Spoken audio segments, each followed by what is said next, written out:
Hey, what's going on, everybody? It's episode number 59 of the Audible Farm podcast, and this week is brought to you by Couchtown Coffee. That's right, Couchtown Coffee. It's my favorite coffee. As a matter of fact, I'm drinking some right now.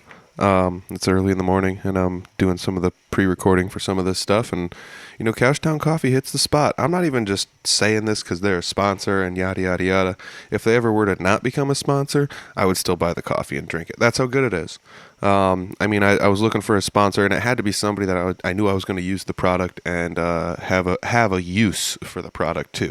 So Couchtown Coffee came in clutch, and they've been sponsoring the podcast for weeks and weeks and weeks now. So if you haven't heard of Couchtown Coffee, please go to www.couchtowncoffee.com. Check out all the coffee they have there in the coffee sections. Find one you like, make an order, check it out.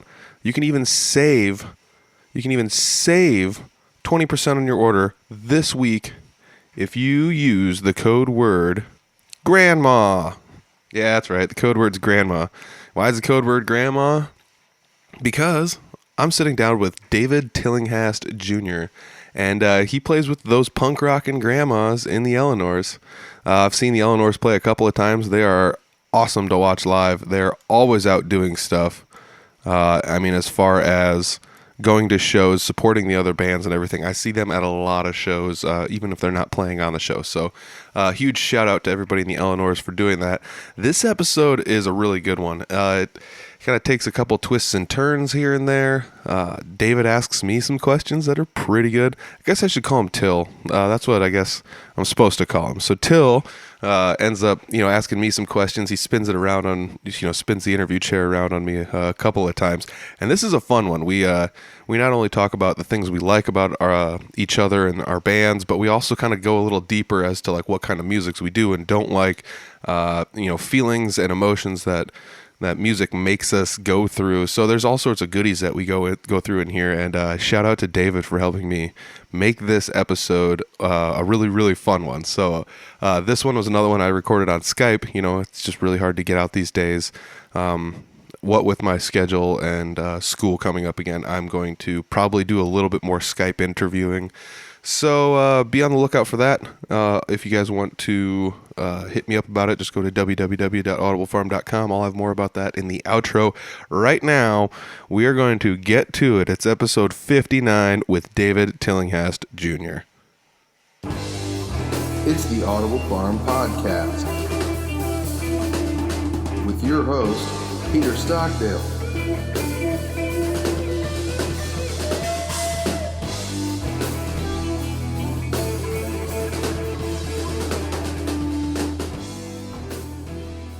I'm sitting down today with David Tillinghast. Is it Junior? Do you want to Junior? Yes. All right. Yes. So I got to throw the Junior in there. That's right. There's three of us: David Tillinghast Sr., Junior, and the third. Oh, there's another one. Holy cow! That's right. I'm assuming it's yours since you're Junior. It is mine, thankfully. Yes. Woohoo! That's awesome. Yeah. So you play guitar in a band that I recently saw for the first time, and it's the Eleanors. Yay! Yeah, man. Punk rock grandmas, everybody. Punk Rock Grandmas, and that's actually your Facebook handle is at Punk Rock Grandmas. That's right. But they are yes. the Eleanors. That's right. Yeah, the Eleanors was taken by a folk group in Vermont. A bunch of middle-aged ladies, and every now and again, people link to that. So we took punk rock grandmas, but we always like it when they get a little free publicity from the punks in Des Moines. Yeah, well, I guess just giving back to the community. Indeed. So I have a hard time exactly describing what the Eleanors sound like. It's punk. I don't know if it's exactly like. I don't know. I can't put my finger on it. It's like a little bit of everything. Yeah, we get that a lot, and I describe it in what I think we sound like, and the other people in the band are always like, nobody knows what you're talking about. But the way I describe us is we're like the Ramones mixed with early Pretenders. If you ever listen to early, first album, second album Pretenders, and then added kind of the speed and style of the Ramones. That's the Eleanors. I'll have to check it out. I actually don't think the early Pretenders anything crosses my mind, so I'll have to check that out for your analogy of what it is. Yes, you got yes, and keep going, man. go ahead. No, man. I'm I was sorry. going to say, everybody out there, take that advice, because you're only hurting yourself if you're not listening to really early Pretenders. There we go. So I got something to listen. I think it sounds like every podcast I've had recently, someone's like, you should check this out. And it's like, okay, I'll write it down and I'll check it out. So I've got For sure. a little list that's been going here that's adding stuff to, whether or not it's like one specific song by one specific band or what it is. So is it like some of your favorite stuff, the Pretenders, or what are some of your favorite bands then? For me personally, I obviously grew up on a lot of punk and metal, which is, well, I guess I say obviously because I play in a punk band, but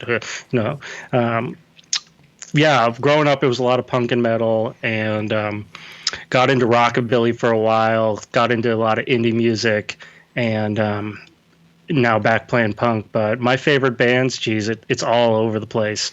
I am really into a band called the OCs. Really into a band right now called Cloud Nothings. Cool. Growing up, it was a lot of NoFX and Sublime and Yep. ska bands and punk bands. A lot of Rancid and Op Ivy, stuff like that. Yeah. I've been listening to this band from Canada, like 3 bands from Canada recently that I really dig, and one of them's a band called the Japan Droids. Cool. Well, have you ever heard them? No, but that's an awesome name. They're pretty wild, man. It's a guitarist and a drummer that play this sort of like, dirty like bar punk grunge, and it's good stuff. That's awesome. Another band is this band called Fucked Up. Oh, can I swear on this podcast? You sure can. Okay, cool. That's the name of the band. The band's called Fucked Up, and they're more like they're instrumentally, they're like a melodic punk, but the singer is screaming into the microphone the entire time, like absolute poetry. So they are definitely an interesting band. Third band I already mentioned, Cloud Nothings. Band out of Canada is who I was talking about. Is Bike Thieves. So we just played with them recently, and I started listening to their music leading up to that gig and was blown away. So those are 3 bands that are all from Canada. That Canada's something in the water up there because they're putting out some good stuff right about now. Yeah, dude. And when you said Bike Thieves, I was like, I know that name. Where have I heard that name? And it's because you guys played with them. That's right. And you guys have done, I gotta say, like, you guys have done a great job of establishing your name. Like, how long have you been a band as the Eleanors? Okay, so that is a good question. So I've been in the band for about a year. Prior to that, Cheyenne, our lead singer and rhythm guitarist, had joined the band maybe 3 months before me, and Jake, the drummer, and Seth, the bass player, had formed the Eleanors with a different lineup a couple years ago, but never really gigged out, never played anywhere, played some covers, and never really got out of the basement. And so this is about a year with this lineup, and only about 6 months of that gigging at this point. And yeah, so we've. Oh, go ahead. I was going to say, you guys came on the scene pretty fast and hard. It was one of those deals where it's like, well, the Eleanors, I don't know. Like, I'd seen the name, but I didn't know who they were. And it's like, man, you guys are playing shows left and right at every venue, it seems like. Yeah, it was wild. It just sort of fell into our laps. When we first decided, like, okay, we've got enough music that we could play gigs without having to play the exact same songs over and over again. Yep. And really wanted to get out there and start playing. I'm a software engineer during the day, so I set up a website for us with email addresses, like booking@elenorsmusic.com. Cool.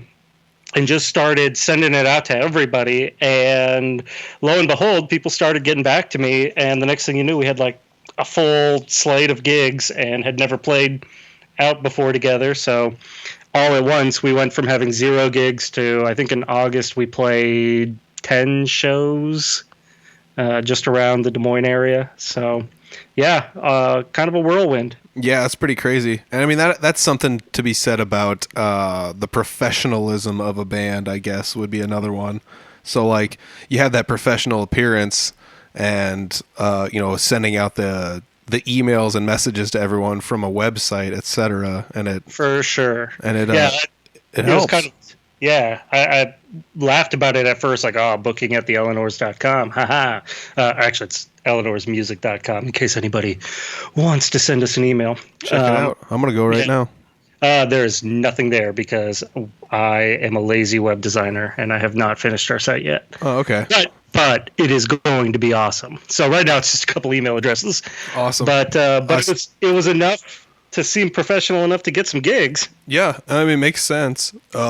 Just having like a website, I can say that just for like the podcast, just having like a website was probably one of the coolest things ever. It was just, I mean, for the longest time, I just bought a domain and redirected it to a homepage I had somewhere else. And it was like, well, these guys made a website, put me on the page, and then it's just like, well, here's my page on this other person's website. So it's kind of the same thing, but for sure. I mean, it's so weird. No, that's awesome. It's so weird though too, because like everybody has Facebook, which you have to have Facebook, but if you don't have like a website of some sort, it seems just slightly less official. So Right. Even though nobody actually goes to the official sites, you just go Bingo. to the Facebook page. Yeah. Bingo, Yeah, there's man. something about it.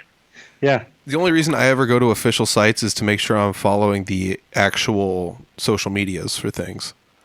Right. So- Yeah. And every now and again, I'll go to like check the tour dates that are farther out. But other than that, yeah, it's all on Facebook. Yeah, man, everything's on Facebook. And like I said, you guys did a good job. You guys got a Facebook page. It's. I mean, I see your posts a lot. I mean, obviously I like your page, but you guys do a Thanks, great man. job of posting things. As a matter of fact, today on the day I'm recording this, you guys had posted a meme that I ended up stealing and posting on the Three Finger Betty page. And then That's awesome. And then I had to give you credit. I was like, I stole this from the Eleanors. You should go check them out. Thanks, man. Yeah. Hell yeah. That Yeah. was the one about the snacks and the guitar. Yep. Yeah, having a drummer that may or may not get fed and stuff. Yeah, that's a good one. Yeah. If you guys want to see that meme, you should definitely be following the Eleanors, punk rock grandmas. Yeah, they're posting good stuff. Good enough for me to share from another band page. So yeah, you go. definitely. I also see this sticker here, live at Lefties, or the Lefties music. That was one of your last posts, was a sticker at Lefties. Dude, one of the coolest things I saw recently was Vaudeville posted a picture, Vaudeville Muse, and I don't know if it was on Facebook or Instagram or all of them, but it was their staircase with all their stickers. Mm-hmm. And it was like, we've got these shows coming up, and it was a really cool picture and everything. And like right in the middle, I could see the Eleanors sticker. I was like, yeah, that's awesome. Yeah.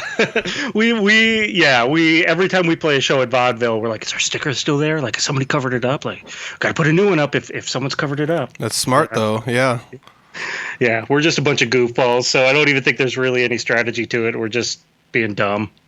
But it's work. Whatever you guys are doing, it's working. Because I'll tell you what, the first time I got to see you guys, I was really stoked to see you, and it was just like, yeah, cool. I get to see the Eleanors. We were playing a show with you because that was like, I don't know. You guys were just like, we want to play a show with you guys, and I was like, all right, yeah, cool. And I'd never met any of you guys, and I didn't know if you'd even seen us play live or anything like that. But one of the other cool things about your band is you guys are always. It always seems like one of you is out supporting another show somewhere. Oh, for sure. Yeah, no, I think that's definitely something that we all kind of coalesced over. Is that like Cheyenne, our singer, just has this amazing network, and so she knows somebody from every band or knows somebody who knows somebody, and I've been going to concerts at every little hole in the wall in Des Moines since I was in high school, and so it just feels right to always be out there supporting and going to shows. I mean, when Lefties was Harry Mary's, and before that it was Safari Club, and before that it was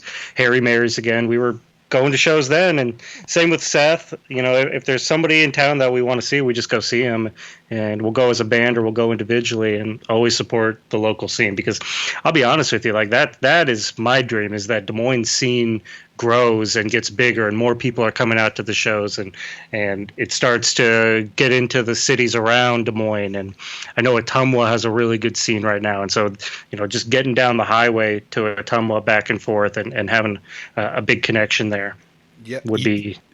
You're 100% spot on. That seems to be a focal point when I talk to people in northern Iowa, especially in the Fort Dodge area, there's a huge network of people there that just all go out and support each other. I mean, as a matter of fact, before I recorded this podcast, I recorded another one with another guy in Fort Dodge, and Nice. Scott Kirkhart. But after we recorded that, we both went and saw one of our buddies, Alejandro Trevino, was playing a solo show. So we went out and went to the show. I mean, not together, but we both went to the show after we were done. And show up, I like walk in the door, and there's like 10 or 15 musicians from the Fort Dodge area there just like watching him play, and I was like, holy cow. First off, it's a testament to how good he is, and secondly, it's I mean, that's Alejandro's good, but like secondly, it was one of those deals where it's like, this is just a support system that started somewhere, and we touch base on it a little bit in other podcasts, but like, I feel like you are on the right page here as far as you and your bandmates, your friends, just like kind of being the people to pioneer the effort that is supporting everybody in the local scene, you know? For sure. Yeah, no, I mean, and I feel like that's what it takes to build a scene, because let's be honest, Des Moines and maybe Iowa in general scene has gone down over the years, and there's probably a lot of reasons for that, but there's no reason that we can't have a more vibrant scene and get more people out at just seeing bands that maybe they've never heard of before, or maybe they wouldn't go to otherwise. But I am always blown away at how good our local musicians are whenever I see anybody. I mean, when we played with y'all, we played with any number of other bands from the Des Moines area. We played with the Good Devils from down in Ottumwa, and they're just incredible. Yeah, man. That's another band that's doing some work too. Oh man, they are everywhere, and I keep telling everybody that get on those guys while they're still virtually unheard of outside of this area, because they're going to be huge. Yeah, they're doing good things there, man. Yeah, they're amazingly talented. I'm a huge fan. So that's just it. I mean, it's not like you come out to these Des Moines shows and the bands are ho-hum and, you know, you're just ready to go home. All of them put on a hell of a show. Every time I go out, I'm just blown away and humbled by how good the other bands are. You know, like, man, we got to step up our game now, because that's 100% right, man. I feel the exact same way, especially like I explained it in a couple other podcasts. We're hitting so many like common points between the two of us here. It's insane. Like I would go to shows, and it's like, even if I don't play that music and that music is not my favorite kind of music, the point to be made is still that person made that music and I didn't or couldn't or wouldn't. And it's so crazy to hear stuff, because I would go to shows and think like, man, I'm worried that I'm not going to like music around here, because I was always thinking like I'm a little bit snobby, but then you'd go to shows and you'd be like, dude, these guys were tight, you know? And it's crazy, because it's at least every other show I go to, there's a band that assimilates itself into like my Spotify playlist, or it's like I gotta find a way to listen to these guys when they're not around. And for sure. And you know, that's a pretty good number when you're considering like 1 in 5 bands or 1 in 4 bands I'm willing to sit down and listen to in my day to day, you know?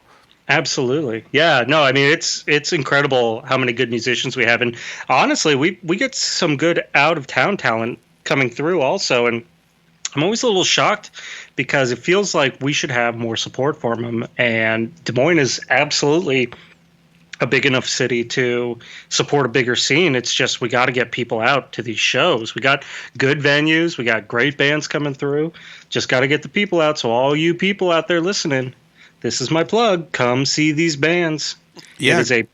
It's an absolute privilege that we have this good of music. And I'm not even talking about the Eleanors, although we are the best band in the world. But, the best band in the world. Yeah, dude, you are 100% spot on, because it's one of those deals where I could sit down and name 10 bands off the top of my head that I would love to sit down and play with, just for the fact that I would get to see them live, you know? Oh, yeah. I mean, not to just like, you know, scratch each other's back. I can't wait to play with like you guys again. The Sleepover. I think you are actually playing a show with the Sleepover, right? We are. We're playing a show with the Sleepover this Thursday. So today's Tuesday. A couple days from now, we're playing with the Sleepover, and there's a couple other really good bands on the bill, and we're gonna have a lot of fun. I think Sleepover is. Maybe I'm stealing their thunder. I hope not. I think they are releasing an album. I believe that's correct. Let me go to their page here. I know they've got to have something about it. But yeah, Yeah. I'm fairly certain. I know they've got a music video out. So that music video is on their Facebook page. It's also on their YouTube. But yeah, that's going to be a heck of a good show. I like watching the yeah. sleepover. Their new album is coming along nicely. I got to hear little snippets here and there, and it's pretty darn good. So Yeah, for sure. No, they are. I just looked it up. They are releasing an album, and Breakup Haircuts is a band. I don't know if you've ever heard them. They're from North Dakota, and I've been digging on their music recently just because I'd never heard them before. I knew we were playing with them, and I really dig what they're doing. It's a little different than what we do, but very good. And Ruby Rocket and the Locomotive Wonder Kid.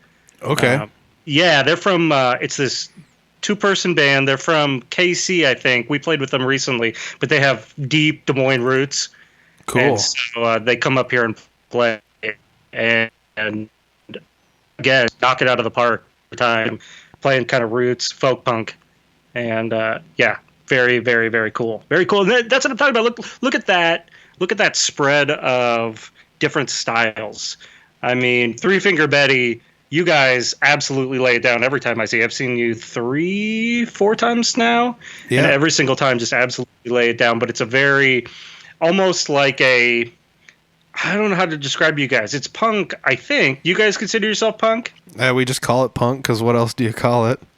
Well, yeah, but at the same time, I feel like you've got a certain rock edge to you that sort of transcends that label. You know, it's not like, oh, we just play punk and that's all we do. Yeah. Well, You definitely have rock chops. yeah, every one of us kind of brings our own little style in there. And I feel like there's a little bit of that to you guys too. The bass is obviously somewhere in the pop punk area because it's like kind of walking. It's got that like Ampeg bass tone that was really synonymous with like pop punk bands in the 2000s. Absolutely. Yeah, that's Seth, our bass player. That guy is a machine. He Cheyenne, our singer, does most of our songwriting. I also write a few, but we play mostly her songs. And she's an absolute dynamo in that I think if you told her that you needed her to write 100 songs in a week, she'd come back with 200. Oh, geez. Yeah, I mean, and they're all unique and they're all very personal and very raw and very real, and just has an absolute talent for that. And she'll bring new songs to practice, and next rehearsal, Seth's laying down this funky walking bass line for it, and it's like I'm still just trying to figure out what the chords are. So Yeah. I got very blessed to be put with these, pretty awesome musicians, to be quite honest with you. And I feel the exact same way though. Like I don't know how I wedged my way to be, just to get to stand next to people that are playing awesome music, let alone get to be like one of the people that gets to play music as well. For sure. Yeah, no, and that was it for me. I just, wanted to have some fun, wanted to join a band, and I saw a posting by these guys that basically was like, just a pop punk band, nothing serious. They mentioned some bands that I knew as bands to associate with, like the Lillingtons and Teenage Bottle Rocket. And so I was like, oh, that sounds good. And I basically said, hey, I'll bring the beer to the practices. And that's all it took. So Nice. now I'm in the band. But, Killer. Yeah.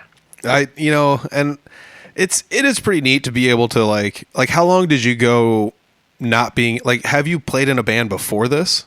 Oh, yeah, for sure. So a long time though. So I played in a lot of bands, through high school, through college, and kind of was doing my solo stuff by the time I got out of college. And I met my wife at Iowa State. We moved to Baton Rouge, Louisiana, and I lived down there for 5 years. And so I still played and tried to play a little bit here and there, but definitely because I didn't know anybody in the area, had a harder time, getting into the music scene and whatnot. Yeah.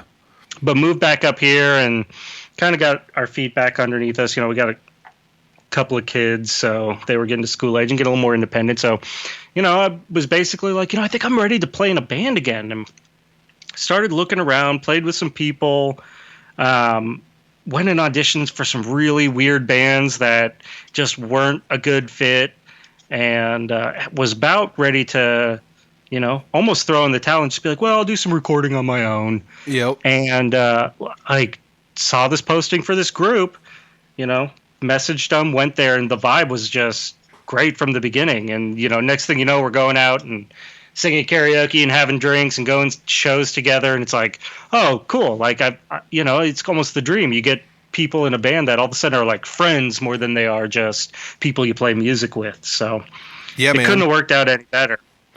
That's a huge barrier, I think. I mean, I talk about this a lot in the podcast here, but I feel like there's different avenues to take with music, and a lot of people take different avenues. For example, like some people look at it like 100% strictly as business, and it's like they get like the 4 or 5 most killer musicians they can together to play music, but sometimes the issue is they don't always get along. But if they can work through it, it's going to be some killer music. But the other end of that is some people just want to like, it's like that. You just want to have some people around you that you can get along with, that you can play music with and enjoy 100% of your time with, and maybe not 100% just be like, just crank everything up to 11 on the intensity meter all the time. For sure. Yeah, and that's definitely where we are. And I would say we've gotten more focused over time. Those early practices were definitely more of just a cluster. But we've gotten a lot better, a lot tighter. We play through our set. We'll add some new songs, but it's still always very jovial and very lighthearted for the most part. And, I guess, for me, if it were a matter of getting the best possible musicians, I mean, they would have kicked me out a while ago. Because, I'm a lead guitar player, but at the same time, are you familiar with the band Ween? Yes. Okay. Do you know what, if I said that my style is very brown? I'm sorry, you cut out for just a second there. Are you familiar with that? You said your tone was very... No, that's okay. If I said very brown, I have a very brown style. No. Which is, if you're a Ween fan, then what I'm saying is that there's a lot of happy accidents with my solos and whatnot. A lot of missed notes that turn into non-missed notes, and if I get off and start going in a different direction, it's just sort of like, well, that's where we're going now. And so they put up with a lot with me, but we have a lot of fun doing it. So, dude, that's hilarious. So like, if a band is brown as opposed to being a green band, if they're brown, none of their equipment works, or they're not on spot, but it's they can make it their strength. Exactly. That's genius. I've never heard that. That's really cool. Yeah, that's a Ween thing. That's it's like, it's not good. It's just good. Yeah. Like, that's brown. Yeah, so exactly. Yeah, that's how I describe my playing. Very brown. Dude, I like, and it's hard to. That's one of the things. It's hard to pin down what you're doing on the lead guitar, and I think that kind of lends itself to what you're doing, because it's like, it's not like you're not just playing ska stuff. You're not just playing pop punk style solos that are very follow the melody or whatever. Yeah. And that's one. Sorry. Oh, that's okay. No, I was just gonna say, I get off. I played a lot of. So a long time ago, I aspired to be a jazz guitar player. Cool. Yeah, I was thinking I was going to go to Berklee School of Music. I had a music teacher that told me to go apply there because he thought I could get in, and then I chickened out and never submitted the application. Bummer. Yeah. But you know what? A lot of good things have happened to me as a result, so can't say that didn't work out. But so I didn't do that, and but so I still have that background of kind of wanting to play those almost like kind of jammy, like very scale based solos, and I have to temper that back and play more punky solos at times, just because sometimes people just don't want to hear another long winded Fish solo. Yeah, I could totally get that. Yeah, especially if you're coming to see a punk band. Like you don't want to hear the dude who's like, "Oh, let me play this in the Dorian mode and really explore the space." Like, no, come on, man! Like just play the melody and get it over with. So that's hilarious.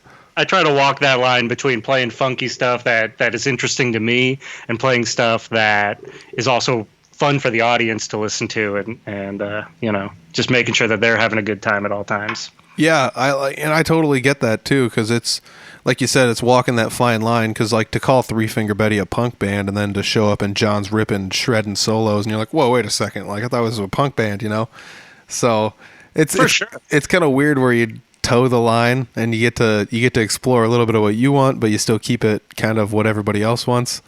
Oh yeah, for sure. And that's what I mean about you guys with like that's what I'm saying. Like you guys have like straight rock and roll chops. You just happen to play it in a very punk style, which I really dig. I almost feel like we're carving out a niche here in Iowa of that sort of like it's a punk band, but at the same time like some real like Iowa like rock and roll chops. Yeah, so that's cool. There's a lot of barriers getting broken down, and I don't know whether or not it's the mishmash of musicians that come together to make bands nowadays, or if it's like the modern influence of what's going on, or the fact that like nothing's off limits anymore in music. You got people making like math rock with like DJ beats behind it and like all sorts of crazy stuff going on. So for sure. I was just having this argument. Maybe this is getting off on a tangent, but I was just having this argument. Yeah, with my sister the other day about. Are you familiar with the artist Hobo Johnson? No. Okay, so he's kind of this weird hip hop artist. Very good stuff. I definitely recommend it if you like that sort of thing because I think he's a genius. But we were discussing whether or not he can be considered a singer songwriter in the way that like your Bob Dylan's or your Billy Braggs are, and she was saying like, oh, absolutely, he's a singer songwriter. He's a lyricist. He's putting it to music. And I got to be honest with you. I tend to agree, even though it's to a hip hop beat and it's very, hip hop oriented. Like it's almost like he's broken down this barrier between what we traditionally think of a singer songwriter and what we traditionally think of a hip hop artist, and then put it with this just sort of like gut wrenching emotional poetry that I do. Oh man. You said, and I love that. I love. We cut out for a second. You said that gut wrenching honesty, and then it went, but so. Oh, yeah. No, I was saying that it's that gut wrenching, like honest, like emotional, just like poetry that speaks to the tough times in people's lives, and I dig it. I love people that are doing something different that you've never heard before, because honestly, there are genres I love. But I tend to not like the most cookie cutter stuff from those genres, and am much more interested in people doing interesting things. And I totally get what you're saying about like, is the guy like the singer songwriter? Like I always had the argument like, am I a musician? Even though I don't I make music, but I don't actually like create any of my own music, even though I still do, in the sense that I play in a band and I play my own leads and I made up my own parts, even though a lot of them are just parsed from what John's playing. But it's still one of those things where I think to myself, like, what is a musician and what is an artist and what is a singer songwriter? And it's like you said, anymore everything's so blurred that anything could be a singer songwriter. For sure. For example, I remember one time somebody showed me, let me double check. I think it's okay, so it's not a band, it's not a singer-songwriter. I don't know. You can call it electronic music of some sort. So it's Masonic, but the A is a 4. And this guy just plays a launch pad, and they're like it's like a 10 by 10. No, it's an 8 by 8 pad that you can like program anything into any of the 64 keys to make whatever you want. And he like makes drum beats and plays all this crazy techno style music over it.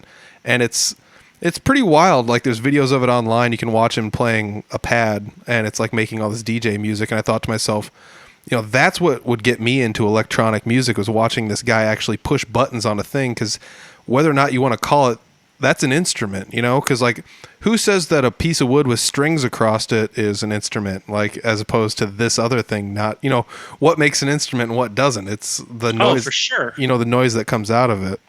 Yeah, absolutely. No, I couldn't agree more. Like I definitely have known a lot of purists in my day, and I definitely tend to lean more towards the eclectic and people who are doing interesting things. Like I got really into TV on the radio for a while because I heard him do a cover of the Pixies, Mr. Greaves, which I'm a huge Pixies fan, always have been. And the kind of the lead, the guy who is TV on the radio, just overdubbed his own voice doing all this a cappella like 50 times. Crazy. To do like all these crazy parts to this song, and did this unbelievable, beautiful cover. And it's like that type of stuff. I look at that and it's like, those are the people that I'm interested in that are doing amazing things. I got on this Australian radio program that does. So they basically, I can't remember what the radio program is, but the segment is called Like a Version. Okay. And what it is they have all these artists come in and they have to do one of their songs, but they also have to do a cover of another band's songs, a band that they like. Okay. And so you get to see all these bands, a lot of bands that you've heard of doing crazy covers of somebody else's stuff. And I've discovered so many cool artists that way. I got into this girl named Tosh Sultana for a while, who's this Australian guitar player, and I shouldn't say she. They use neutral pronouns, but they are the most incredible pedal looper that I've ever seen in my life, doing all this amazing looping, and saw him do Electric Feel by MGMT. Okay. Which it's a song I like, and it's stuff like that. Like I watched it and was just sort of like, man, that's who I want to be when I grow up. Like somebody that can do stuff like that. So I love watching people doing stuff that I previously thought was perhaps like impossible. Watching somebody and being like, oh man, I never thought you could do something like that. Yes.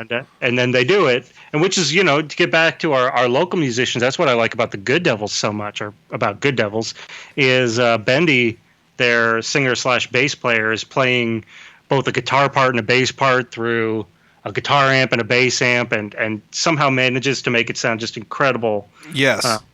And that type of stuff, those guys inspire me that I don't think I could. And I love watching people do stuff like that. It's not just like, oh, he's a really technically great player. It's just that they found something that worked for them that is just amazing. Yeah, I mean, that is a really inspiring thing, because I'll tell you what, I have the gear to pull off a setup like what they have, I guess. Oh, yeah? Like, I mean, yeah, I've got a bass amp and a guitar amp and some sort of an AB pedal, and I could try and pull, but I'll tell you what, to make it sound as good as they do is a friggin' artwork, because anybody can just hook stuff up, but like making it sound good is the real talent there, right? Absolutely, and it helps that I don't know if it's Bendy or John that's writing their songs, but they write incredible songs that like I said, like I know I might sound like a fanboy, but I think those guys are destined for big things, and hopefully enough people around here get on early that they can continue to rise, because they have a sound that is very much them, and I think has a lot of appeal. Yes. And that's one of the things, like being like the podcast guy and like and talking to like all the other people in the who's who and what's what of the music scene, I guess, around here, like whether or not it's internet DJs and other radio DJs that have shows kind of like mine. There's a lot of people, there's a lot of people that would agree 100% with everything you're saying. They think that what they've got going on is a pretty cool thing, and like you said, I wouldn't sleep on the chance to go see them if they're around. Check them out. I know they play. Yes. I know they play a lot of shows. Yeah, we've gotten to play with them probably 3 or 4 times. So if you ever see Good Devils on the bill with the Eleanors, dude, you owe it to yourself to go. Yes, that's highly recommended. I guarantee you, you will enjoy what you see. I mean, I'm not. Did we play? No, when we played with Three Finger Betty. Did we have? I think it was it Good Devils, us and y'all? I don't. Oh man, I hope I'm not wrong, but I don't think the Good Devils were there. Okay, I couldn't. We played. So we played with y'all at Boggs Hole Ave. Was God Crutch the other band that night? It might have been. Might have been. Yeah. Yes, it was. Tim Dominic and God Crutch. I think that's right. For sure. But so we played with them at Boggs too. And let me just say, I'm just going to throw this out there. I think we need maybe a Three Finger Betty, Good Devils, Eleanor show. That would be killer. Yeah. I don't care if it's in Dodge. I don't care if it's in Ottumwa or in Des Moines. Like, let's make it happen. That could be something that could happen. We could talk a little bit more about it off air, but I have had a couple people ask me if Three Finger Betty has any open booking days. So I should get in touch with the band and kind of key you guys in on some stuff. But For sure. we'll see what's going on there. And Yeah. here's one thing. Okay, so you guys haven't been a band very long, so you don't have. Do you have any like CDs or anything recorded online yet, or? So breaking Eleanor's news here. We are getting ready to get our record on and at least get an EP done, maybe a full-length album. We're just, at this point, we're kind of deciding how much we have polished enough that we feel proud enough that we're going to actually record it. And we have a lot of good songs, but we're trying to pare it down to just our best stuff. So the Eleanors are actively getting ready to record and hope to have something out sometime soon. Right now, we just have a few rough demos that we use for booking purposes, but pretty soon, like I said, we've been playing everywhere, so we figure we probably should get something recorded. And luckily, not to plug Des Moines too much, but it's a great city. There are a lot of great recording options in between, not just in Des Moines, but in the surrounding areas too, Ames and Ottumwa. And somebody said, is there a recording studio in Fort Dodge that's pretty good? I heard something about that recently. Yeah, man, there's one just south of Fort Dodge in Otho. Okay. I know for a fact that a lot of the guys from the Slipknot family of musicians spend a lot of time at that studio. And I also know, there's a podcast that I believe is recorded at that studio as well. Really? It's called the Indie Music Room with Heather Kelly. Let me double check. I always got to double check and pull it up to make sure I'm not going to say it wrong, because I don't want to say it wrong and have her hate me forever. For sure. But yeah, Indie Music Room. Heather Kelly. For some reason, my stuff's not loading, but yeah, that's okay. Yeah, I'm 99% sure I got that right. Sorry if I didn't. Let me pull something else up here. Yeah. So I mean, that's like you said. There's tons of recording options from anywhere you want to go. What's going on, everybody? It's episode number 57 Hold on a second. of the Audible Farm podcast. This episode's brought to you by the one. Man, for some reason, I see what happened. I had some audio playing. Did you hear that? No. Okay, that definitely got picked up and recorded. So I'm gonna have to clip this out. But yeah, whatever. That's a bonus for the real fans, right there. All right. Yeah, you know what that was actually. You know what that was is if you go to audiblefarm.com, you can listen to the podcast directly from Audible Farm right there on the website. So if you don't want to do any fancy schmancy stuff, you can go right there. And all it did was auto-played. And I went there to double check to make sure I had Heather Kelly's podcast right, and it is right. Heather Kelly's podcast is the Indie Music Room, and Fort Dodge Radio helps her put that out. That's a internet-based radio station. But that's one of those things I'm starting to find out is there's a lot of people that are doing things just like what I'm doing and trying to support the local scene and do things like that. Even on the recording aspect, there's a lot of DIY recorders and people that have recorded. For sure. They've done good things recording themselves and their bands, and they say, you know what, I'll just I'll record my buddy's band and I'll record my other buddy's band, and then you get all these people that start recording all this music, and it all sounds pretty damn good these days, what with the plugins and the internet, and you get to see, you get to have your own little I want it to sound a little bit more like this, so you just Google it up and wham, here's how you do it. Yep, that's exactly right. I mean, I can remember playing with a band that was pretty good back in the day, and us investigating what it would take to record back then, like absolutely a CD, and it was expensive. It was prohibitively expensive for where we were. And when we looked into it now, obviously we're all a little bit older, perhaps a bit wiser, perhaps a bit more comfortable in our livings, and we looked at it now, and it's like, oh, well, now it's dirt cheap. Anybody can do it. Yeah. Because there's so many options around town of people who are basically like, well, I can record you, and it's very affordable. So there's really no reason not to. I mean, it's amazing because I feel like there are much less. There's fewer kids that are getting involved in playing in bands. Is my sense of things. That just might be because I'm old and I'm getting that old man syndrome of like, oh, back in my day. Yeah, I feel you though. but it feels like there's less kids like playing in garage bands, and ironically now is a time where it's probably more affordable and easier to have like decent equipment as a garage band. Yeah, especially what with like the online used market and everything. I think a lot of it is people just don't know what to buy.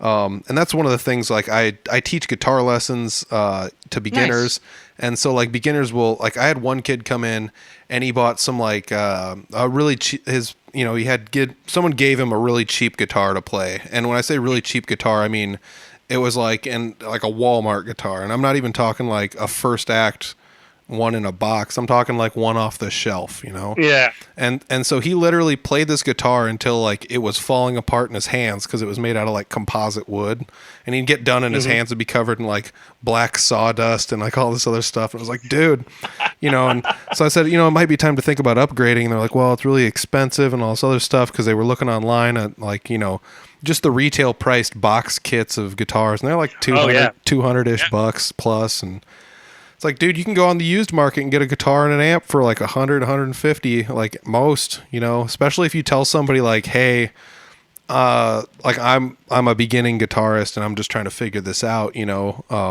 but I guess if you don't know that stuff, you don't know it. So it kind of helps to have somebody in your back pocket to help you along the way.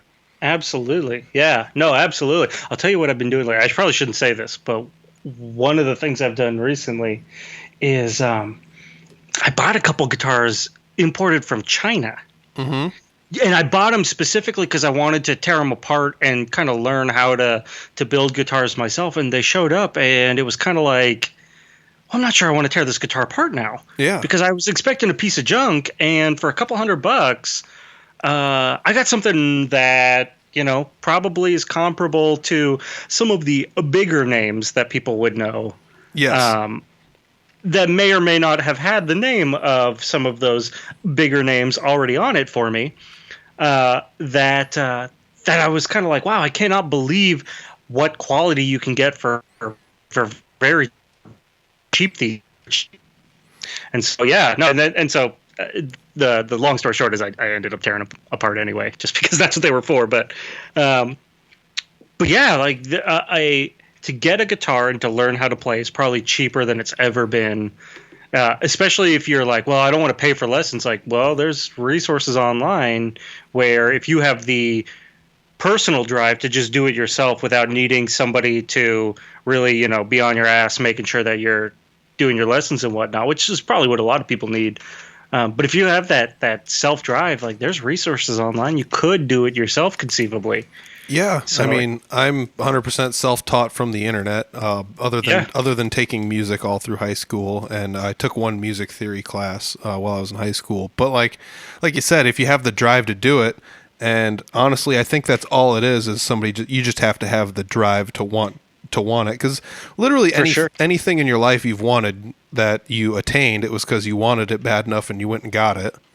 Like, oh, absolutely. Like, literally. I mean, I'm 100%, with the exception of, like I said, I took some lessons from a guy in college, but I'm 100% self-taught, and I taught myself all either by, I could read music.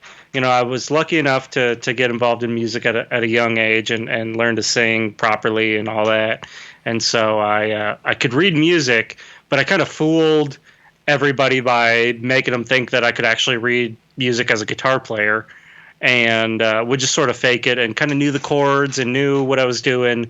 And so have always, like I said, like I wanted to be a jazz guitar player, but I couldn't really read jazz music. So I just sort of faked it and taught myself how to read it and whatnot. And I'm living proof that like it's possible if you really want to do it. Like you can learn to read music and do all that stuff and be a classical player, basically just teaching yourself. And like I said, like I'm old enough that the resources were not the same back then as they are now.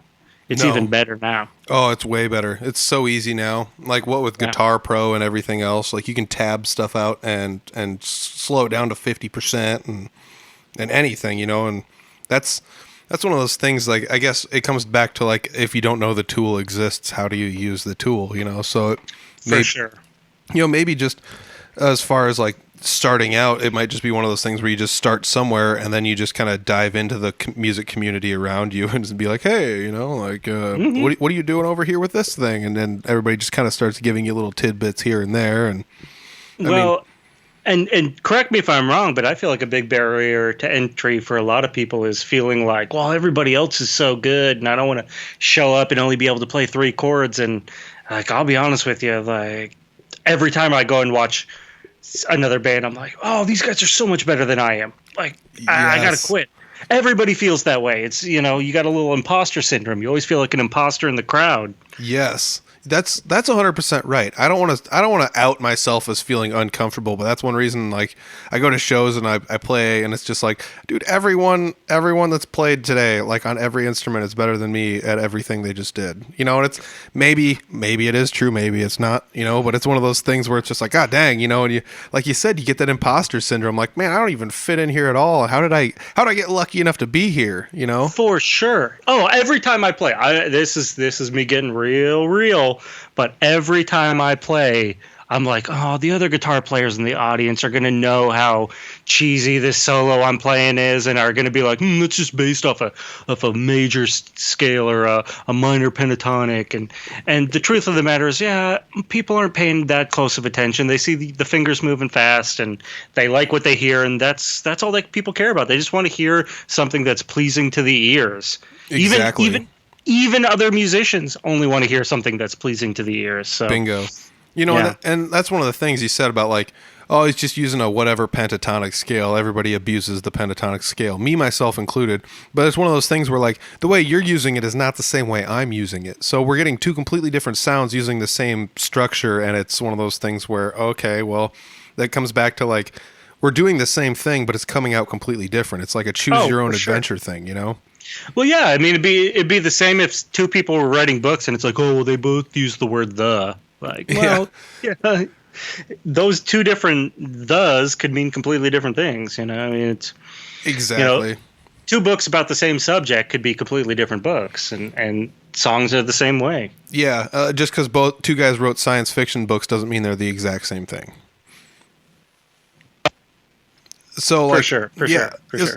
So like another thing I was thinking about was like how, I want to call it like our subtle insecurity of being a musician, because I feel like most musicians go through this in some aspect, but like one of the things that kind of helped get me over that was I would just go to jam nights and I'd bring a guitar and leave it in the car and always stand in the back and just be like, nah, I'm not going to play tonight or whatever. I'll get up next time, and everybody's doing real good. I'll just sit in the back, and eventually I got to a jam night, and it was in Barnum, Iowa at the Junkyard, and I was there and Jeremy Ober, who's a musician up here in the northern Iowa area, was just like, here you go. And he just like hands me the guitar and I'm like, no, I'm not playing. And he's just like, no, I'm going to go sit down. And he just like gives it to me. And I'm like, oh, okay.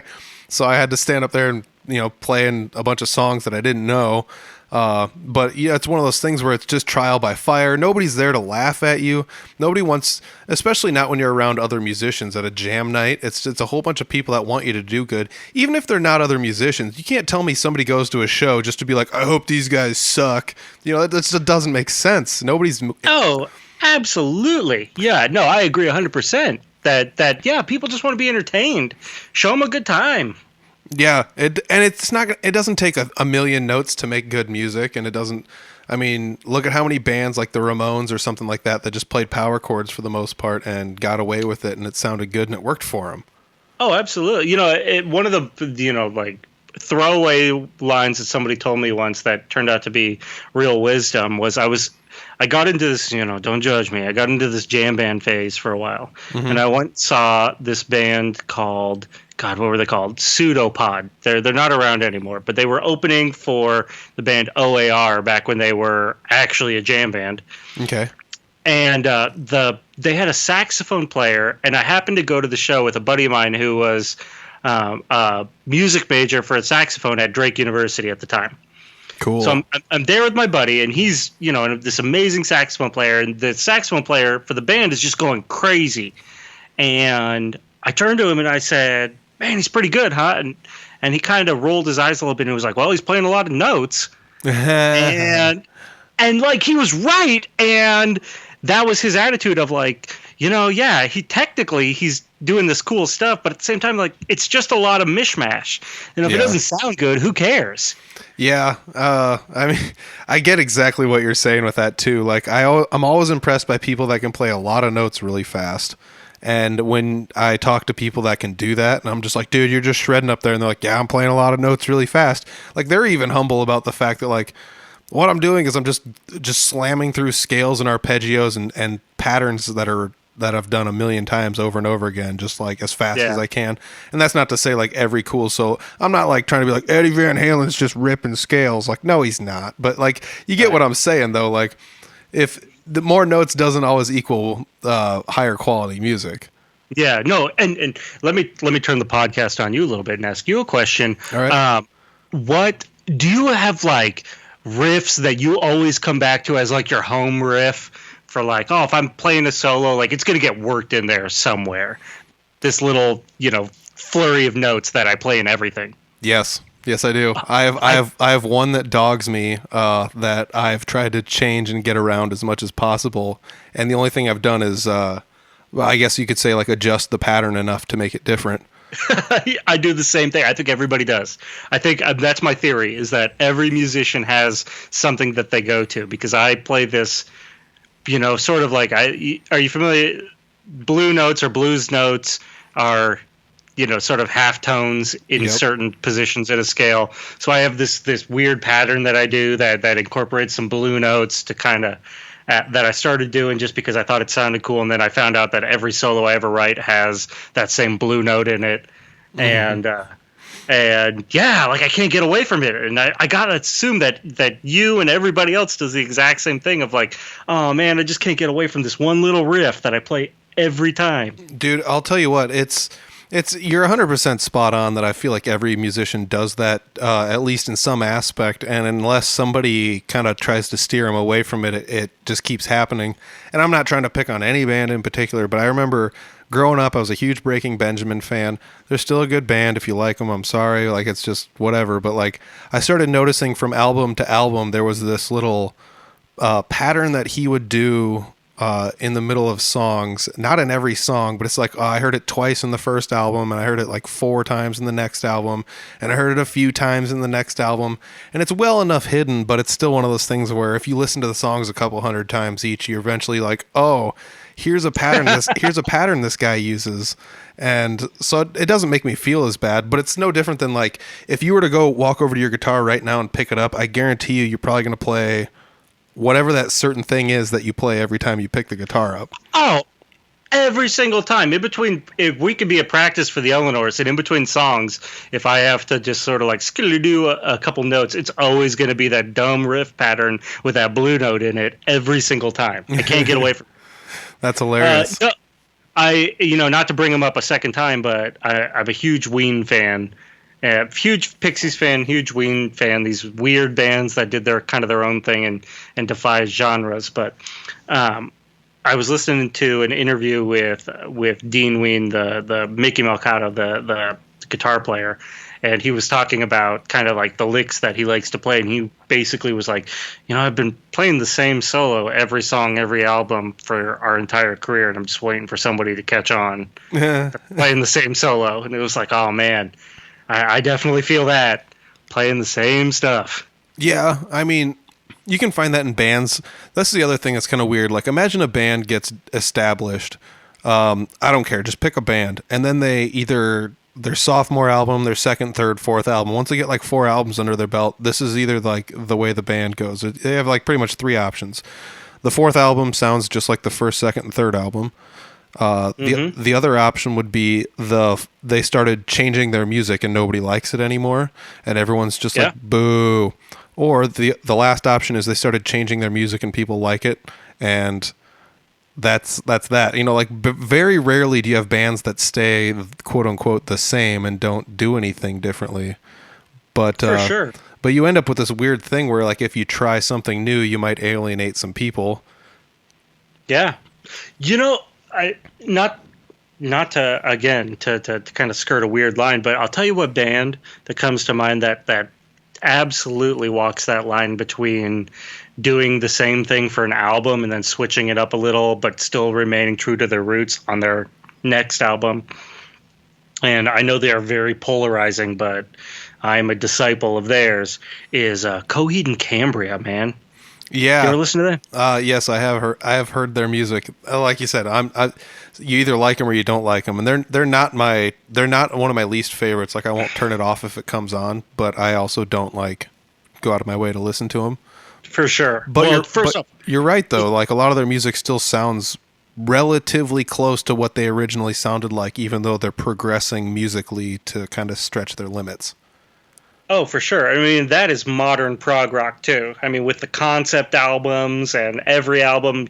I don't know if you knew this. A lot of their albums follow, like, the lead singer writes a graphic novel, and so a lot of the music is mirroring the novel. I mean, it's all very cerebral and much smarter than I am. That's cool. Yeah, and so I definitely dig their sound. I mean, my music tastes are all over the place, so I could probably name 10 bands from every genre that I get into on any given day.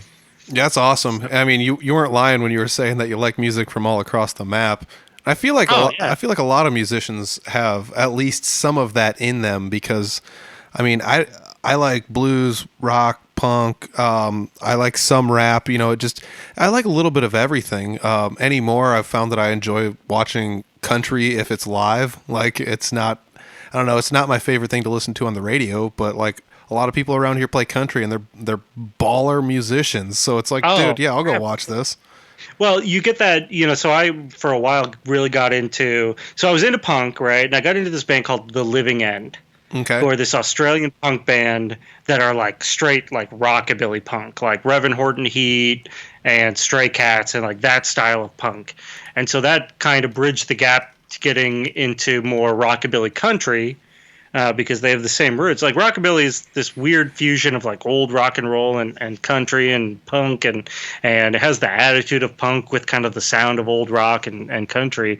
And so it turns out there's a lot of like rockabilly country musicians, and so I kind of got into that for a while. And yeah, it's a completely different style of guitar with almost more similar to what you think a bass player with the walking lines and all this kind of like chicken picking and whatnot. But I'll tell you what, like there's something to be appreciated from every style of music out there. Yeah, definitely. One of the first things that got me like tuned into that was like when I feel like everybody growing up usually has like somebody in their neighborhood where they're like, this guy's good at guitar, and they're kind of always like out of the corner of their eye watching what that guy's doing.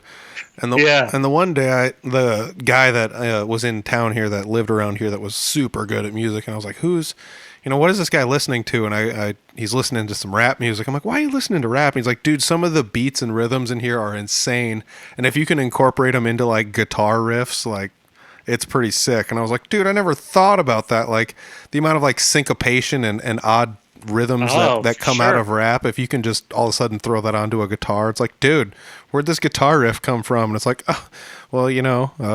just don't tell anyone, but it's from rap or whatever, like. Oh, for sure.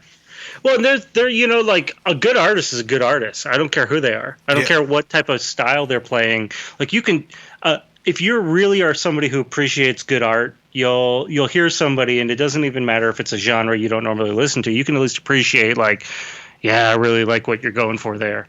Mm-hmm. I also happen to be a huge Beastie Boys fan from back in the day, but they have albums like Some Old Bullshit, which is This Is What We Used to Be, because they started off as a punk band. Yep. And so that album is all their old punk stuff.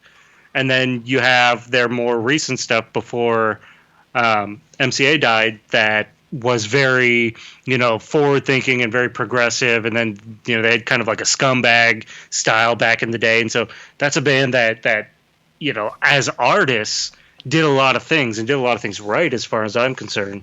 Yeah, totally.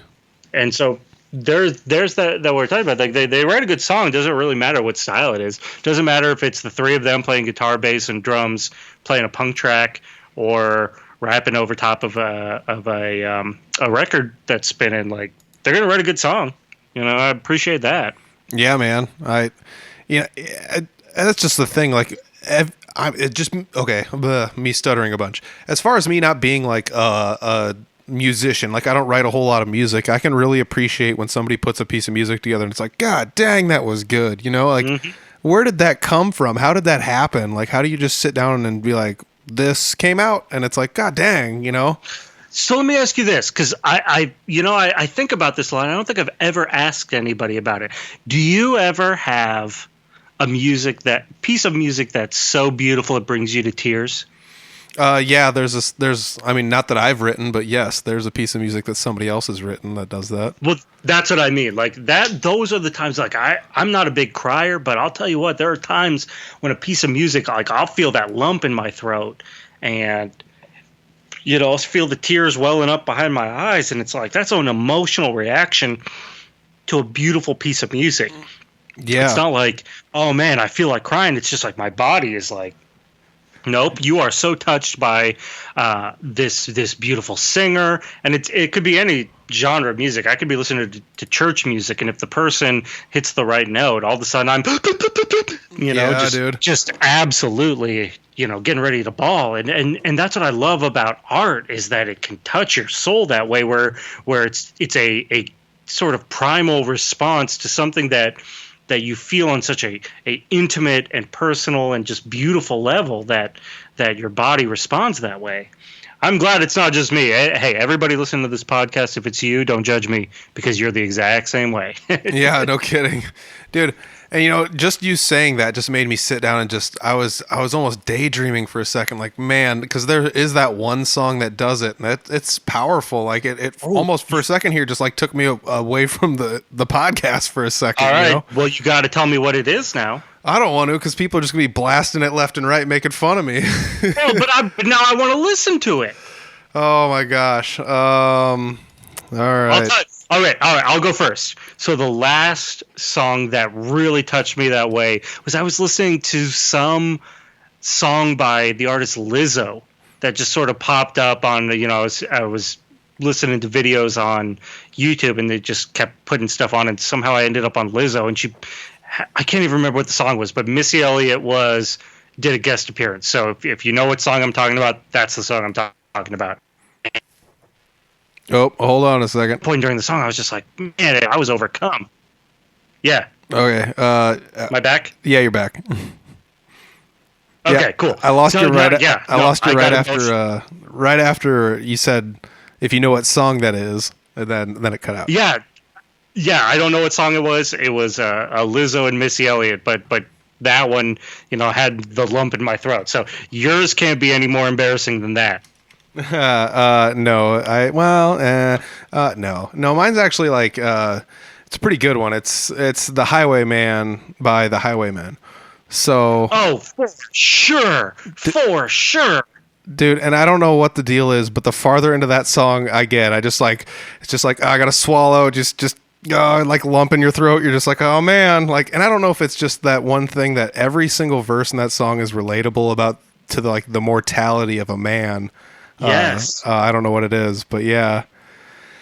Hoofda. Yeah. Oh, let me give you another one. Oh, Billy Bragg. I don't know if you listen to Billy Bragg. He's this English singer-songwriter that is very much in the like punk folk tradition of the old school folk, like protest and the working man folk, not like Bob Dylan folk. Okay. But he does a song called Between the Wars. And hey, everybody out there, go listen to that one. Because that is a song, and that is an artist that, man, if he ever comes to Des Moines, then I will be the first person in line to get tickets. Or if he comes to Kansas City or Minneapolis or anywhere even close, because he is a absolute artist that everybody should be appreciating. Billy Bragg, everybody. Yeah, I just pulled it up on my my browser here. I'm gonna check it out as soon as we're off the air here. For sure. Yeah, send me a text or a message letting me know what you think of that one. Absolutely. That's protest music. I don't want to get too far into politics, but that's protest music at its absolute best. Just that it connects to people on an emotional level that I don't care where you're from or who you are.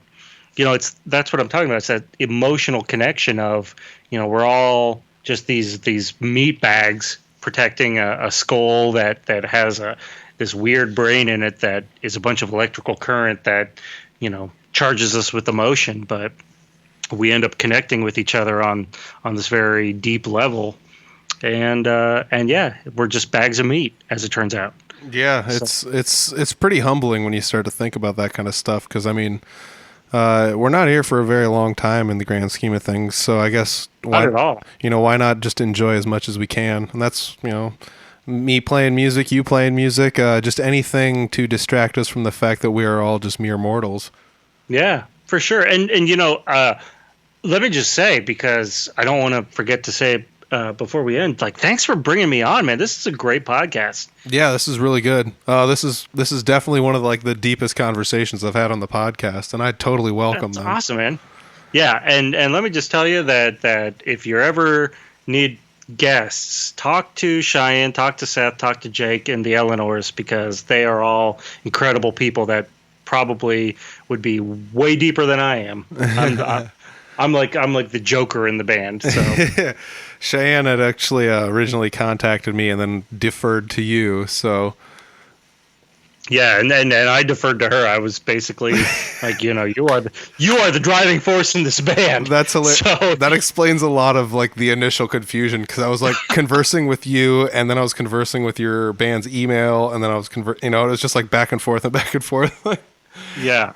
Well, I always kind of feel not like they ever treat me like a junior member, but we've got the two people that were the founding members, and we've got the third person that writes all the music stuff, that can talk eloquently about her songwriting process and kind of how she writes music. And then you got me, this jerk in the corner that writes a hook every now and again and does the oohs and the ahs in the background. so sorry about that. You got the lemon. That's the best and worst part about these podcasts. I like doing one-on-one interviews. It helps add a little in-depth look into who's playing the music. But I've done a one whole band interview, and that was with Tyrant Souls a handful of episodes back, and that's been one of my most popular ones, because you get to have a tiny peek at everybody in the band. So I'm at this weird crossroads where I don't know if I want to do band or solo interviews. I still like the solo ones, because they lend themselves to getting this deep, I feel. Oh, well, let me give you my on-air critique. Here you go. You All ready? Right. I've listened to a ton of audio, or I'm sorry, I keep calling it Audio Farm. It's actually Audible Farm. Yes. I've been listening to a ton of Audible Farm podcasts, and I love the one-on-ones, because you're right, you do get in with these artists, and that's what I'm saying. Iowa has some really, really talented artists, and you get to hear about their process. And I was listening to one recently that was, I can't remember. I've listened to a bunch, and so I can't remember some of the names of the people, because I listen to them while I'm working. And for all you code monkeys out there, while I'm writing code, I am a software engineer after all. But I was listening to one where the musician was traditionally a rock musician who was playing in a country band, and I wish I could remember the name of the artist. And the name of the band was J something. Is this something? J Clyde Band? That was it. J Clyde Band. So Yep. I was listening to the interview with the gentleman from the J Clyde Band, and it was just fascinating. And it's man, you don't get that if it's the entire band, which would be a completely different experience and probably pretty good in its own right. But I really dug that interview quite a bit. Yeah, it depends on which one. I actually interviewed 3 of the guys. So, okay. But yeah, that's another one. J Clyde Band was one of the first bands where it's these guys, they're not quite a country band. I call them classic rock leans into country, because they do everything from one to the next. But they were one of the first bands where it was dude, these are all killer musicians. The music's good, and who cares if somebody's gonna call it country? I'm gonna like it anyways, Oh, absolutely. No, I started listening to it just because they kept saying the name of the band, and I was like, well, who's this J Clyde character? And then I found out that I don't think anybody in the band's named J Clyde. No, I don't think any. I don't even know. I guess I didn't ask him if there was a J. Clyde. Maybe it's like a Leonard Skinner type deal. Yeah, there you go. But I started listening to it, kind of the same thing. Like, okay, I really like what these guys are doing. I just appreciate people who are in Iowa making good music. Like we're in a state that a lot of people like to sneer at. So anybody that's doing something positive and doing something cool, like I want to support that. Yeah, man. And yeah, it's one of those things. Like I get the benefit of being able to look at two different music areas, like two different scenes simultaneously. Like the Northern Iowa scene, which I spend a lot of my time in because that's where I live, but like also in Des Moines where I get to play shows and see a lot of shows down there too. So I get to double dip where not everybody else gets to, and it's kind of nice to know that people from both areas are kind of starting to realize like, oh, just an hour or so north of here, you start getting into these musicians, and maybe sometime they'll meet in the middle. That's kind of my dream. For sure. No, I absolutely agree. My absolute dream would be that we have such a scene that people are driving from Ames or from Fort Dodge to come to Des Moines and vice versa because people just can't get enough of the music that they're hearing. And again, I will say the bands are already there. Like there's some amazing bands from all over Central, North, South Iowa that you should be checking out. If you're just listening to this podcast and you're not actually going out to listen to these bands, I don't know what's wrong with you, but you should totally be doing it because there are some amazing bands all throughout this state. And since I've been with the Eleanors, even more so, I've been meeting people from these bands and listening to their recordings and going out and seeing them. And every single time I'm blown away, just humbled by how good our music scene is here. You got to support it.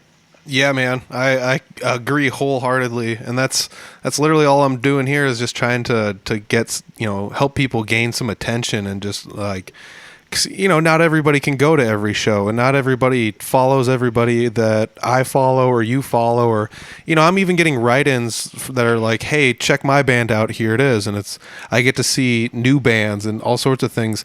I'm even getting like emails in from people that are talking about like, this guy plays in the such and such community choir and blah blah blah, and like it's just like, dude, I didn't even think about that aspect of the music community where it's like this is not even close to what we're doing, but it's literally at least as important as what we're doing. Oh, for sure, man. And you're doing a great service to this community and the music scene because getting that exposure and obviously I'm biased. I'm in a band that I don't expect us to ever be touring internationally or anything like that, but are just trying to have a little fun and cultivate a scene here in Des Moines and Iowa in general. But you're doing a great service because the more exposure that we can get for some of these bands that are way more talented than I am, that really deserve the fan base that so far they don't have, just because people, I think, are for the most part not aware of how good the music is. The more that people can hear bands like Good Devils and Three Finger Betty and Izzy Starchild, the more that they're going to realize that there's a lot of talented acts in Des Moines that they should be checking out. Yeah, man. And I wish my reach was further because there's more than just Northern Iowa and Des Moines. Like you mentioned earlier, Ottumwa is blowing up lately with musicians and music. Yeah, it's blowing my mind, honestly, because I always Ottumwa, like I said, I lived in Louisiana. My wife is from Louisiana, so I drive through there on my way down south. But it was always just sort of this like, oh, sleepy little town that you drive through and you stop for gas. Mm-hmm. And it turns out that like, no, the more I hear about their rock and their punk and their metal scene, like, no, Ottumwa is a hotbed right now. There are some really good bands. Uncle down there, TV Cop down there, like obviously Good Devils down there.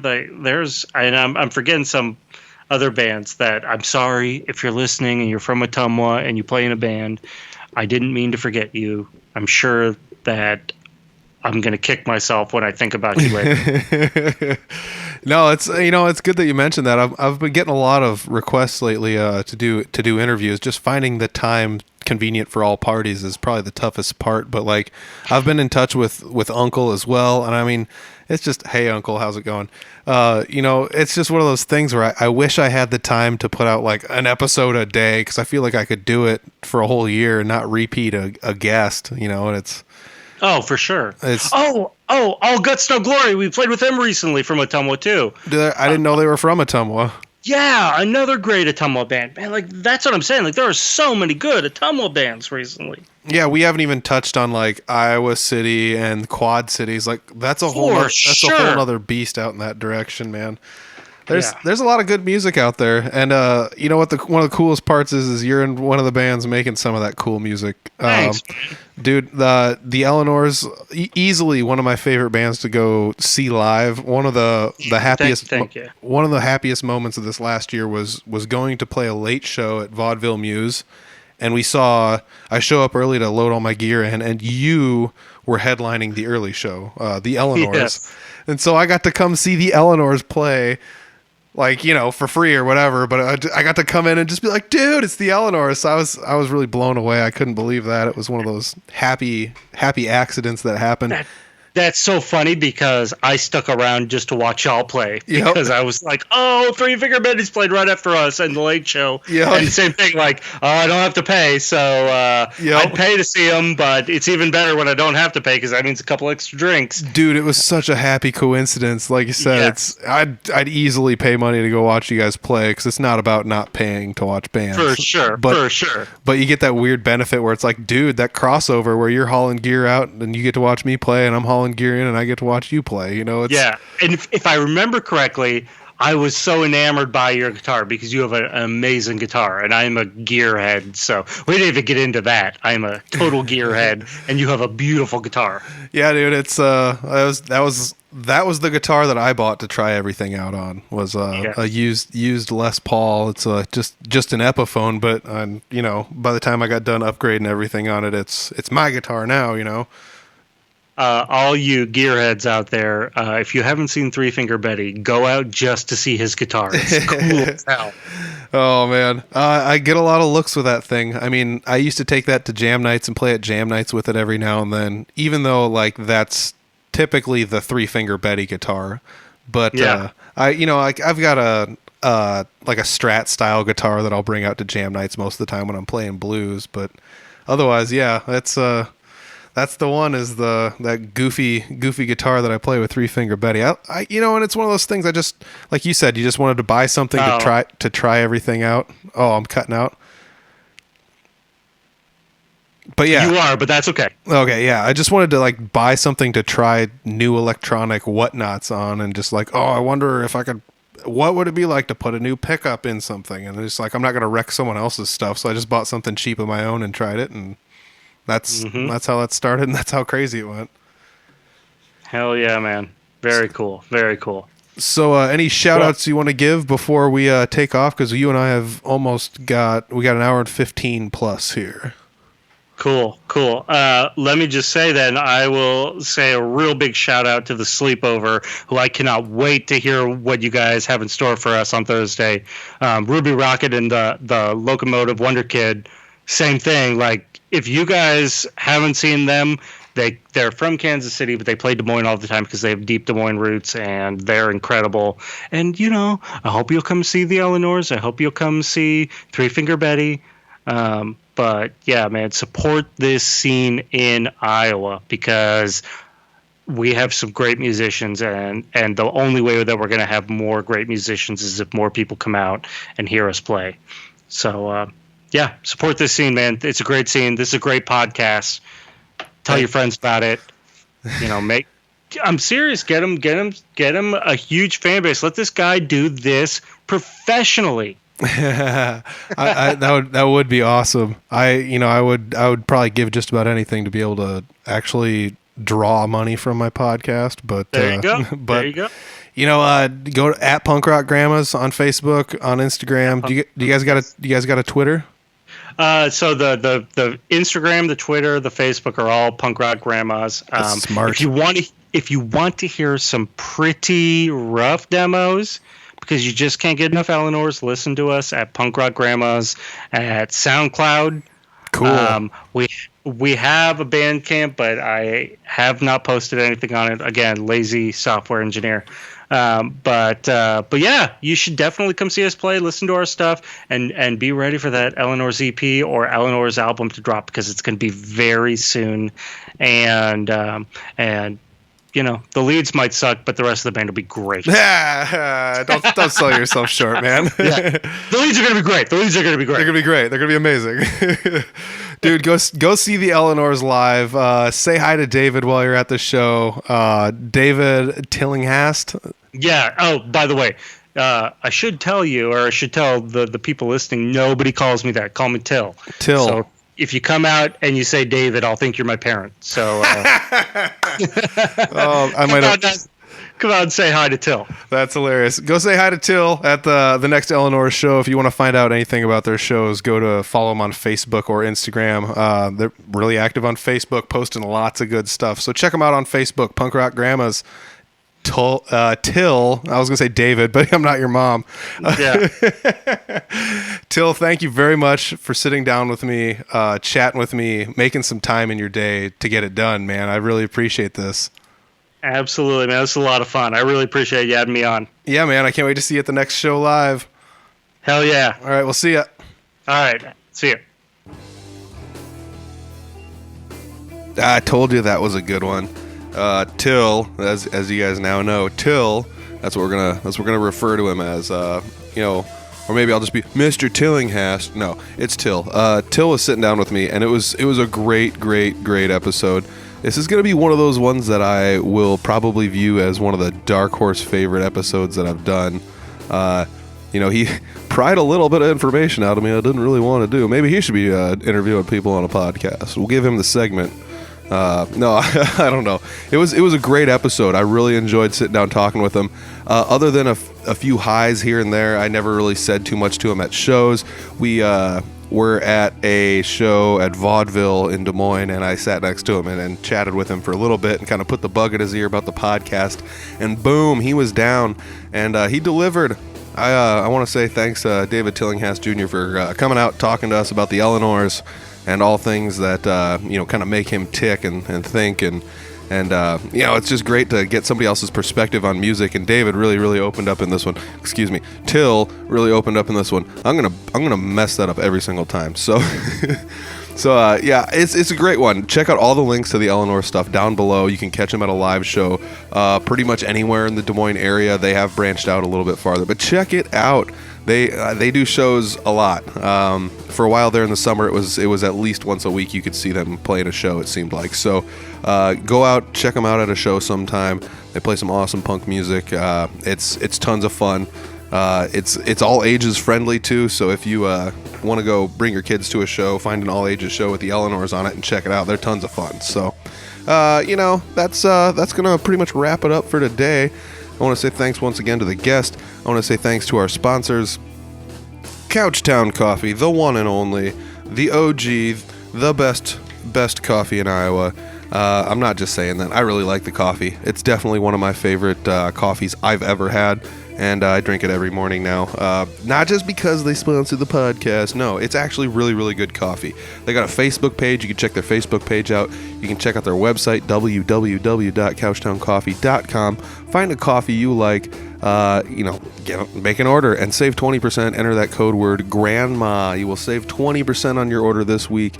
Thanks all to Couchtown Coffee for supporting the podcast and being so awesome to every single one of our listeners. Really appreciate it. We've also got a new website up. The new website's looking pretty good. It's nothing too fancy. It's a lot like the old website, but I don't know. I just figured I would update it a little bit. I had Iowa Podcast Network make me a little page on their website, and that's what I was using for the longest time. But now it is a standalone website. I've made it all by myself. Like I said, it looks a lot like theirs because we use the same website building stuff. But you know what? That's all right. That's totally all right. So you can go to www.audiblefarm.com, and you can find all things about the Audible Farm podcast, including places you can listen, places you can be social with us on social media. You can even find a little link there to message us if you want to be on the podcast. If this is the first time you've listened to a podcast from Audible Farm, and you had a hard time trying to find like the YouTube channel, or you've never downloaded a podcast app, or you don't know how to do any of this stuff, you can just go to www.audiblefarm.com. There's a player right there. You can listen to the podcast right from the browser. It's just as good as anywhere else. I mean, it's all the same audio for the most part. So if you want to check that out, you can check that out. It's pretty cool. There's links to all the social media there, including our YouTube page, which we have been adding band videos to again. That was something we had originally launched Audible Farm to do, was to record band videos and upload them online and kind of help people support different bands here and there, and giving people a shot to see bands they'd never seen before. And that's what we're going back to doing. So check it out. Go to www.audiblefarm.com. Find the YouTube link. There's a couple of them on the page. But yeah, just click on that. Click subscribe. You'll never miss another video or podcast again. It's awesome. Another one. Here we go. We got shirts. Shirts are available. As a matter of fact, today, if you go to Facebook, you will find that I have drawn for the Halloween t-shirt giveaway. I'm pre-recording this, so I don't actually know who won at the time I'm pre-recording this intro and outro, but on Facebook tomorrow, everybody will know. So if you guys missed out on your opportunity for the Halloween t-shirt giveaway, I'm sorry, you missed out, but I do still have some t-shirts left. So if you need a t-shirt, find us on Facebook or send us an email, audiblefarm@gmail.com. Just let us know. I like to take the emails better. It's easier to organize them, but if you drop me something in the comments section, I will do my best to figure it out and get you a t-shirt. I will sell them for $15 each, or I will ship them for $20. So it's totally up to everybody whether or not you want to come pick it up from me, or you want me to ship it to you. And it doesn't really matter that much to me. All right, last but not least, I want to say thanks to all of our partners. I've kind of just been locking arms with a couple different, I don't know if, not all of them are really companies. Some of them are just little networks, and some of them are podcasts, and just anybody trying to support music, art, anything like that around the area, just like we are doing here. I want to shine a little light on them, and these people have been very good to me, so I want to be very good back to them. The Fort Dodge Fine Arts Association, located in Fort Dodge, kind of just letting everybody know about all the art and music and everything that's been going on. They got a calendar there on the website. There's links down below. Check it out. Also, the Indie Music Room. It's a radio show / podcast hosted in Fort Dodge by Heather Kelly. So you want to check that one out. That's a monthly podcast. It's a nice, easy listen. I like that one, too. You can actually hear some tunes on that one. So that's a pretty good one. Otherwise, I joined a couple podcast networks when I had originally launched the podcast. PodcastIA and Iowa Podcast Network. Two things that are basically one and the same, but not quite. And I really just wanted to say thanks to each one of those two networks for kind of jump-starting my podcast back in the day. If you go to their websites, there are links down below. You can find all sorts of goodies, links to other podcasts and things of that nature. So those are our partners. Our sponsor, once again, was Couchtown Coffee for this episode. Our guest was David Tillinghast Jr. of the amazing Eleanors, those punk rockin' grandmas. That was a fun time. I got links to all the stuff down below. Check it out. I will see you guys next week. Peace.